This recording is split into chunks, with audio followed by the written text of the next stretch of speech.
recently awarded former banker Satyajit among the 50 most influential people in the finance world today. Das is also an author, and his most recent book, Extreme Money, looked at the culture of risk. Today, we welcome him back to talk to us about 3 emerging risks for investors.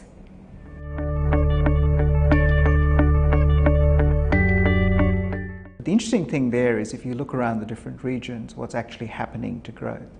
The US, I think, is doing a lot better than everybody else.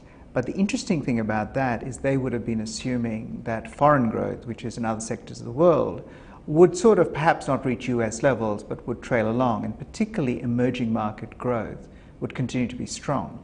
But the problem now is we are seeing the US dragged into this vortex of problems elsewhere, particularly in Europe, in Japan, and in the emerging markets. So let's cover each of those in turn. The first one is Europe. I mean, Europe is managed with a mixture of German flexibility, Italian self-discipline, and French humility. So under those circumstances, it's not surprising that none of their policies have really worked. And effectively, they are now trapped, I think, in a Japan-like scenario of low growth, low inflation, and essentially the political infrastructure is so inflexible and the economic infrastructure is so inflexible, they cannot do what, say, Japan's trying to do, which is devalue substantially. And the problem with the strategy that Europe is following and Japan is following, which is an export-led recovery on the back of very, very sharp devaluations of their currencies, actually now poses a risk for the US. Because the problem for the US in terms of its recovery is twofold. One is foreign demand for their exports is slowing because the economies are weak. But on the other side, if they try to devalue their currencies and the US dollar rises, one of the impetuses for US growth over the last 2 or 3 years disappears entirely. And the last problem for global growth, I think, is the emerging markets. I mean, the famous BRIC story has sort of run into a quagmire because if you look at the Latin countries, they all essentially have huge amounts of problems. Brazil is flat, Eastern Europe is flat, and you look at countries like Russia, which has its own geopolitical and other problems. But the most important story is the Chinese story, where clearly they're now caught between a rock and a very hard place. If they continue to stimulate with more debt, the problem becomes they have a banking and a financial bubble. But on the other side, if they don't do that, growth comes off, laying bare huge social problems. So I don't think you can look at any of those as giving you growth. So under those circumstances, I think we're now trapped in what the new buzzword is secular stagnation, or what Christian Lagarde from the IMF calls the new mediocre, which is a period of low growth, which in itself would not be problematic, but low growth combined with low inflation and a high level of debt is a particularly toxic problem.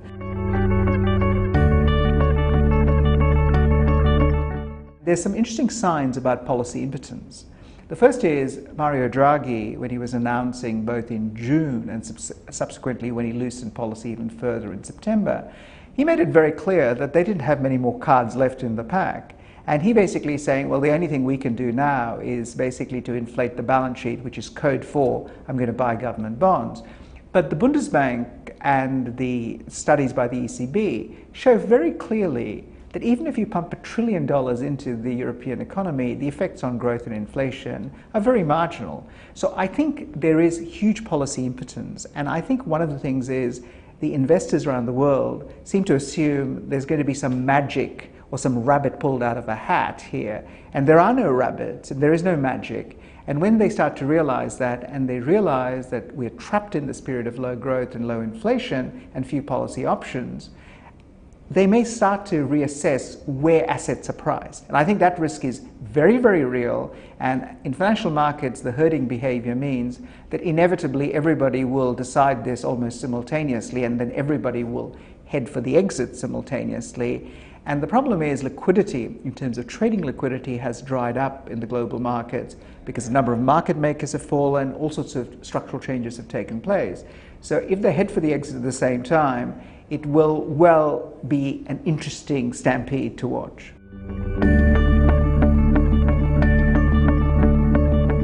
We now have a resurgence of political risk, and particularly at the geopolitical level, there are considerable things going on which are very, very interesting. The first, of course, which is very, very high on people's agenda, is the Middle East, with the rise of ISIL. Now, the problem with the rise of ISIL is people think it's a very recent event. It actually shows that we were never ever able to deal with the threat posed by Islamic fundamentalists in the form of Al-Qaeda.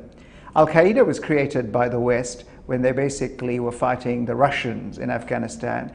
And if you go back through history, the whole problem in the Middle East relates to what's known as the Sykes-Picot Agreement, which is basically how the colonial powers divided up the Middle East, and the Balfour Declaration, the creation of Israel. But there's no actual resolve to actually tackle any of those problems. So I can see the Middle East becoming a completely unruly place for the foreseeable future, like Somalia. It'll be a warlord type of situation. And given that essentially there's a lot of oil there, and the world is to varying degrees reliant on that, and the unwillingness to tackle the fundamental issues like these borders, like the Saudi Arabian Fahd regime, it's impossible to solve this problem. So that's going to linger. We also have Russia with the problems in the Ukraine. Then, of course, there is the North African Arab Spring, which has turned into winter without actually going through summer or autumn. And then in the Far East, you have the border disputes between China and Japan, China and Korea, China and just about everybody else. And those things are not going to be easy to reconcile in this environment. So there's going to be a huge amount of stalemate around the world. And at the same time, in political terms, we're seeing the rise of both the extreme right and the extreme left, which we've seen in the European elections, and also what we saw as a result of the Scottish vote is more interest in, I would call, tribalism, where countries have the secessionist movements internally. So politically, the risks are extremely high. The most interesting thing is, it seems to be that investors have decided, hear no evil, see no evil, speak no evil, as far as those risks go. And the essential assumption is central banks, with their loose monetary policy, will continue to basically ease the way. And they will. But the fact of the matter is, they cannot actually stage a magical recovery, which is what everybody needs and is looking for. And there's a fundamental dichotomy. If you look at the financial markets, they're priced on the basis of perfection. Everything is going to go right. And the problem is, if you look at the real economy, nothing very much is going right. So at some point in time, these two have to meet. And the only way they can meet is either the real economy fixes itself, which I think is highly unlikely, or alternatively, the financial markets, particularly the pricing in equity markets and the pricing in credit markets, adjusts to the reality. And that adjustment will be extremely painful.